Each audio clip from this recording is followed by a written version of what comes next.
আসসালামু আলাইকুম প্রিয় দর্শক, এই দুনিয়ায় সবচেয়ে বড় সত্য হল আল্লাহ ছাড়া কোনো সত্য ইলাহ নেই। আল্লাহ সব কিছু দেখছেন, তিনি সব জানেন এবং প্রতিটি মুহূর্তে আমাদের ভালো মন্দ নির্ধারণ করছেন। কিন্তু আমরা আমরা যেন ভুলেই গেছি কে আমাদের রব, কে আমাদের সৃষ্টিকর্তা, কে আমাদের রিজিক দাতা, কে আমাদের গোনা ক্ষমাকারী।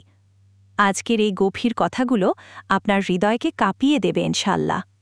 একবার থেমে যান, চোখ বন্ধ করুন, ভাবুন আপনি এই পৃথিবীতে কে, আপনি কোথা থেকে এলেন, আর আপনার রব তিনি কে। আল্লাহ যে কত মহান যদি তুমি জানতে, যদি তুমি সত্যিই বুঝতে। একবার আকাশের দিকে তাকাও, এই নীল আকাশ, যার কোনো খুঁটি নেই, যার কোনো দাগ নেই। কে টানিয়ে রেখেছে এটিকে? সূর্য ওঠে প্রতিদিন সময় মতো, চাঁদ আসে আবার অদৃশ্য হয়। কে কন্ট্রোল করে এদের? তারা কি জানে না আল্লাহ সূরা কাফের ৬ নম্বর আয়াতে বলেন, তারা কি তাদের মাথার উপরের আকাশের দিকে তাকিয়ে দেখেনি, যাকে আমি সুসজ্জিত করেছি এবং যার কোনো ফাটল নেই? পৃথিবীর প্রতিটি কণা, প্রতিটি জীব, প্রতিটি দিক আল্লাহর কুদরত। তুমি যখন শ্বাস নাও, হার্টবিট যখন চলছে, তুমি কি মনে করো এটা নিজের দ্বারা হচ্ছে? আল্লাহ সূরা আস-সাফাতের ৯৬ নম্বর আয়াতে বলেন, আল্লাহই তোমাদের ও যা কিছু তোমরা করো সে সব কিছুর স্রষ্টা। তুমি গুনাহ করো দিনের পর দিন, রাতের পর রাত, তবুও তিনি তোমাকে রিজিক দিচ্ছেন। তোমার শরীর এখনও ঠিকঠাক চলছে। কেন? কারণ আল্লাহ রহিম, আল্লাহ গফফার, আল্লাহ সবরকারী। আমাদের প্রিয় রাসূল সাল্লাল্লাহু আলাইহি ওয়াসাল্লাম বলেছেন, আল্লাহ বলেন, হে আদমের সন্তান, তুমি যতদিন আমাকে ডাকবে ও আমার প্রতি আশা রাখবে, আমি তোমার গুনাহ মাফ করে দিব, তোমার গুনাহ যত বড়ই হোক না কেন। হাদিস তিরমিজি। তিনি এমন এক রব যিনি সূরা গাফিরের ৬০ নম্বর আয়াতে বলছেন, তোমরা আমার কাছে দোয়া করো, আমি তোমাদের ডাকে সাড়া দিব। আমাদের কাছে কোনো মানুষ যদি ২-৩ বার ভুল করে, তাহলে তাদের সাথে সমস্ত সম্পর্ক শেষ করে দেই। কিন্তু আল্লাহ, তিনি তোমার জন্য অপেক্ষায় থাকেন। তুমি ফিরে আসবে বলে, তুমি কখন তার কাছে ক্ষমা চাইবে, তিনি তোমাকে মাফ করে দেবেন। আল্লাহ জানেন তুমি রাতে কেঁদেছিলে, আল্লাহ জানেন তুমি আর পারছিলে না, আল্লাহ জানেন তুমি কারো সাথে কিছু শেয়ার করতে পারো না, তবুও তুমি টিকে আছো।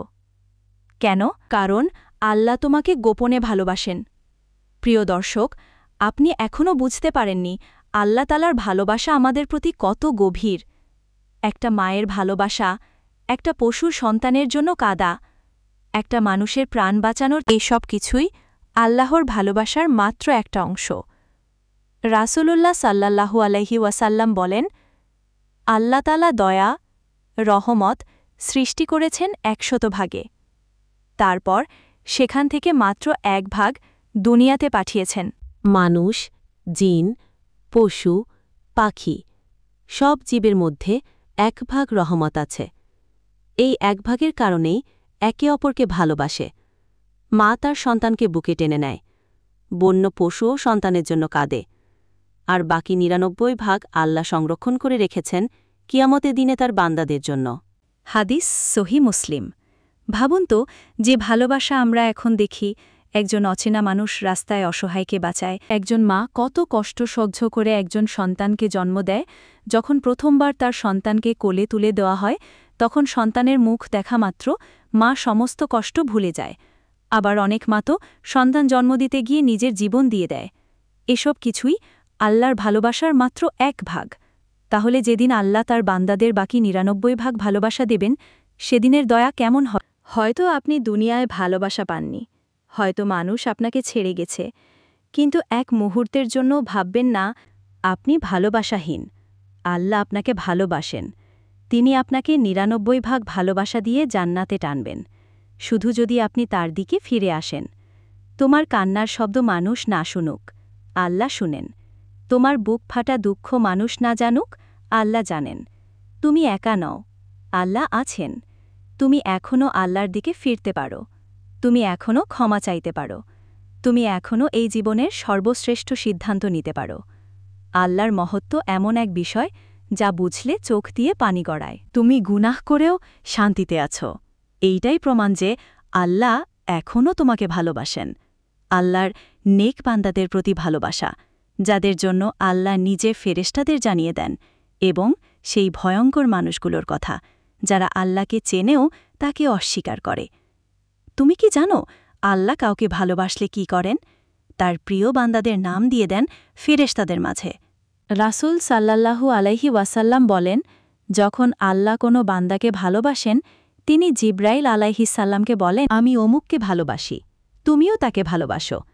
তারপর আসমানের সকল ফেরেশতা তাকে ভালোবাসে এবং দুনিয়াতেও তার প্রতি গ্রহণযোগ্যতা সৃষ্টি হয়। সহিহ বুখারী ও মুসলিম। তুমি কি সেই ভালোবাসা পাওয়ার যোগ্য? তোমার নাম কি ফেরেশতাদের তালিকায় আছে? তুমি রাতের আধারে কান্না করো, মানুষের জন্য না, আল্লাহর জন্য। তুমি পর্দাশীল হয়েছ, কারো ভয়ে না, আল্লাহর ভয়ে। এটাই আল্লাহর প্রিয় বান্দাদের গুণ। হজরত ইব্রাহিম আলাইসাল্লাম বলেছিলেন, হে আল্লাহ, আমাকে দেখান আপনি কিভাবে মৃতকে জীবিত করেন। আল্লাহ বললেন, তুমি কি বিশ্বাস করো না? তিনি বললেন, বিশ্বাস করি, কিন্তু দেখতে চাই যেন মন শান্ত হয়। এই ঘটনা থেকে আমাদের শিক্ষা হল, বিশ্বাসের সাথে চিন্তা আর উপলব্ধিও জরুরি। আপনি যদি এমন কাউকে চিনতেন যিনি আপনার 1000টা ভুল মাফ করে দিতেন, আপনি কি তাকে ভালোবাসতেন না? অথচ আমরা এমন একজনকে অবহেলা করি যিনি বলেন, হে আমার বান্দারা, যারা নিজেদের উপর জুলুম করেছ, তোমরা আল্লাহর রহমত থেকে নিরাশ হইও না। নিশ্চয়ই আল্লাহর সব গুনাহ মাফ করে দেন। সূরা জুমার আয়াত 53। রাসূল সাল্লাল্লাহু আলাইহি ওয়াসাল্লাম বলেন, যে আস্তাগফিরুল্লাহ বেশি পড়ে, আল্লাহ তার সব দুঃখ দূর করে দেন, রিজিক দেন এমন জায়গা থেকে যেখানে সে কল্পনাও করতে পারে না।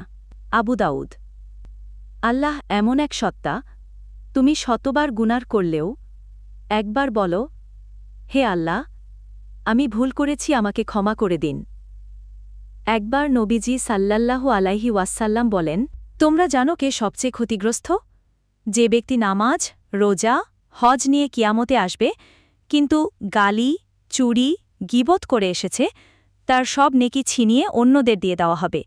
এরপর তার গুনাহ সে নিজে বহন করবে এবং জাহান্নামে যাবে।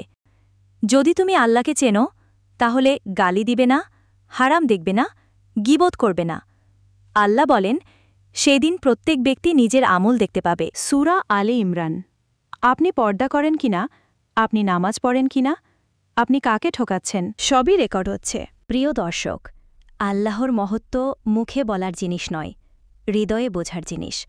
জীবনে আপনি যা হারিয়েছেন তা হয়তো আপনার জন্য ছিল না, কিন্তু যা আল্লাহ রেখেছেন তা আপনার তাকওয়ার ফল। আল্লাহ বলেন, তারা কি কোরআন নিয়ে চিন্তা করে, না তাদের হৃদয়ে তালা লেগে আছে? সূরা মুহাম্মদ আয়াত 24। দিনের পর দিন চলে যায়, নামাজ পড়ো না। তুমি জানো এটা হারাম, তবুও করো। তুমি জানো গানবাজনা গুনাহ, তবুও সারাদিন রাত গানবাজনা এবং নাটক, সিনেমা, অশ্লীলতায় ডুবে থাকো। আর কবে হুঁশ ফিরবে তোমার? তুমি কি সেই আল্লাহকে ভয় করো না, যিনি সবকিছু দেখছেন? তোমার জীবন কি এমনই চলবে? যে ব্যক্তি আল্লাহর কথা শুনেও গাফিল থাকে, কেয়ামতের দিন সে অন্ধ হয়ে উঠবে। তাফসির ইবনে কাসির। আজ যদি তুমি আল্লাহকে না চেনো, কাল কবরের অন্ধকারে কাকে ডাকবে? আল্লাহ যখন শাস্তি দেন, তখনও তার রহমত লুকিয়ে থাকে। কোরআনে আল্লাহ তাআলা বলেন, তোমরা আল্লাহর রহমত থেকে নিরাশ হইও না, নিশ্চয়ই আল্লাহ সমস্ত গুনাহ মাফ করে দেন। সূরা জুমার আয়াত 53। রাসূল সাল্লাল্লাহু আলাইহি ওয়াসাল্লাম বলেন, যে ব্যক্তি একবার সত্যিকার তাওবা করে, আল্লাহ তাকে এমন করে দেন যেন সে কখনো গুনাহ করেনি। ইবনে মাজা। তুমি কবে আল্লাহর কাছে ফিরবে? আর কতদিন তুমি গাফেল থাকবে? আজকে যদি মৃত্যু এসে যায়, আজ যদি নিঃশ্বাস বন্ধ হয়ে যায়, তুমি কি প্রস্তুত? একজন অন্ধ ব্যক্তি নবী সাল্লাল্লাহু আলাইহি ওয়াসাল্লামের কাছে এসে বললেন, হে আল্লাহর রাসূল, আমার জন্য এমন কেউ নেই যে আমাকে মসজিদ পর্যন্ত পৌঁছে দেবে। তখন রাসূলুল্লাহ তাকে ছাড় দিলেন ঘরে নামাজ পড়ার জন্য। কিন্তু যখন তিনি চলে যাচ্ছিলেন, রাসূলুল্লাহ তাকে ডাকলেন এবং জিজ্ঞেস করলেন, তুমি কি আজান শুনতে পাও? সে বলল, জি শুনি। তিনি বললেন, তবে তাহলে তুমি সাড়া দাও, মসজিদে এসে জামাতে অংশগ্রহণ করো। একজন অন্ধের ব্যাপারে যদি নবীজির এই নির্দেশ হয়, তাহলে আমরা তো সুস্থ সবল মানুষ। তাহলে আমাদের কি হবে? চোখে না দেখেও হৃদয় দিয়ে আল্লাহকে চেনা যায়। আর আমরা, চোখ আছে, আলো আছে, তবুও অন্ধের মতো গাফিল। আল্লাহ কুরআনে বলেন, চোখ অন্ধ হয় না, বরং অন্ধ হয় মানুষের অন্তর, যা বুকে থাকে। সূরা হজ আয়াত ৪৬। রাসূলুল্লাহ সাল্লাল্লাহু আলাইহি ওয়াসাল্লাম বলেছেন, যে ব্যক্তি আল্লাহর সঙ্গে সাক্ষাৎ করতে ভালোবাসে, আল্লাহ তার সাক্ষাৎ ভালোবাসেন। সহিহ বুখারী। একজন মহিলা সাহাবিয়ার গল্প। তার নাম রুবাইয়ে রাদিয়াল্লাহু আনহা। যখন তার স্বামী শহীদ হলেন, তখন তার বুক ফেটে কান্না আসে না। মানুষ জিজ্ঞাসা করল, তুমি কাঁদো না কেন? তিনি বললেন, আল্লাহ আমার স্বামীকে শহীদের মর্যাদা দিয়েছেন, আমি কাঁদব কেন? এখন আমি শুধু চাই, আমি যেন জান্নাতে আল্লাহর সঙ্গে দেখা পাই। কোনো মানুষ যদি জীবনের শেষ সময়ে লা ইলাহা ইল্লাল্লাহ বলে, তাহলে জান্নাত তার নিশ্চিত।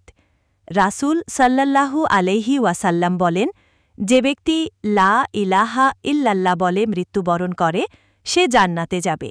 কবরের গর্ত, কিয়ামতের অন্ধকার, সবার বিচারে ব্যস্ততা, সেখানে কেউ থাকবে না, শুধু থাকবে তোমার আমল আর তোমার রব। আল্লাহ বলেন, আজকের দিনে তোমাদের মুখ বন্ধ করে দেব, তোমাদের হাত বলবে যা তারা করেছে, তোমাদের পা সাক্ষ্য দেবে। সূরা ইয়াসিন আয়াত ৬৫। তুমি জানো আল্লাহ মহান, তুমি জানো তিনি ক্ষমাশীল, তুমি জানো তুমি কত গুনাহ করেছ, তবুও আল্লাহ তোমাকে ডাকছেন। এখনও সময় আছে, এখনও সিজদা করা যায়, এখনও তুমি তওবা করতে পারো। হে আমার বান্দা, ফিরে এসো, এটা আল্লাহর ডাক। এখনই রুকুতে যাও, সিজদায় যাও। আজ রাতেই কাঁদো তোমার গুনহার জন্য, আর বলো, ইয়া আল্লাহ, আমি ফিরে এলাম।